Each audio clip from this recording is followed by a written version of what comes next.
पांचवा और छठा पद पढ़ा रहे हैं। 4 पद आपको पढ़ा चुके हैं, पांचवा और छठा पद देख लीजिए।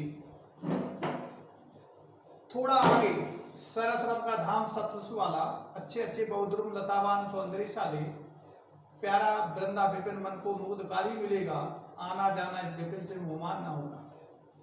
जाते जागे तब क्लांता कोई दिखावे, तो जाके सन्निकट से क्लांतियों को मिटाना, धीरे धीरे परस करके गात उत्ताप खुना, और सदगंधों से श्रमित जन को हर्षतोषा बनाना।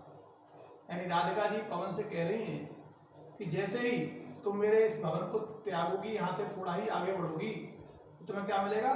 थोड़ा आगे सरसरम का सतपुष्प, अब श्री कृष्ण का सुंदर पुष्पमाला धाम मिलेगा, और अच्छे अच्छे वहाँ बहुत से पेड़ लता होंगी, और प्यारा सुंदर वृंदावन भी मिलेगा, और वो आपके मन को आकर्षित करेगा, मुग्धकारी मिलेगी, सब रास्ते में आपको मिलेंगे। यानी यहाँ से जैसे तुम आगे बढ़ोगे तो सरसरम का धाम सतपुष्प वाला, यानी श्री कृष्ण का सुंदर स्थान जहाँ सुंदर बगीचे होंगे वो मिलेगा।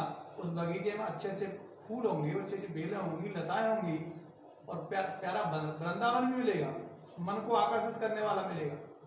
लेकिन इस वन में घूमना तो तुम, लेकिन मोहित मत होना। ऐसा ना हो कहीं मोहित होकर वहीं पर आप विश्राम कर लें, जिससे कि मेरी सुध आप भूल जाएं। और जाते जाते अगर पथ में क्लांता कोई दिखा भी, जब तुम रास्ते में जा रही हो, तो यदि रास्ते में आपको कोई दुखी व्यक्ति दिखाई दे, तो जाके सन्निकट से क्लांति को उसके पास जाकर उसके दुख को दूर करना। क्लांति कहते हैं दुख को, उसके दुख को मिटाना, पीड़ा को मिटाना। क्योंकि व्यक्ति को हवा जब स्पर्श जब होता है तो हवा से मन उसका प्रसन्न हो जाता है, तो जब आप उसको स्पर्श करेंगे तो उसका मन सुखी होगा, उसका कष्ट दूर होगा। और धीरे धीरे परस करके गात उत्ताप होना, स्पर्श करके उसके जो शरीर की गर्मी है उस गर्मी को दूर करना, जिससे कि उसके मन को तसल्ली हो। सदगंध और श्रमित जन को हर्ष, और अपनी सुंदर खुशबुओं से उस थके हुए व्यक्ति को प्रसन्न चित्त करना। और जब व्यक्ति को हवा लगती है तो वो आनंदित होता है, उसके मन के कष्ट दूर हो जाते हैं। तो ऐसा राधिका जी ने पवन से कहा। दोबारा फिर देख लीजिए, राधा पवन से कह रही हैं, उन्होंने कहा जैसे कि तुम यहाँ से आगे बढ़ोगी, तुम्हें सुंदर मनमोहक वृंदावन मिलेगा, उसमें पक्षियों का और मधुर संगीत गूंजा करता है वो मिलेगा, मधुर फूलों से लदा हुआ रहता है वो मिलेगा, उसमें बहुत सुंदर वृक्ष तथा लताएं हैं।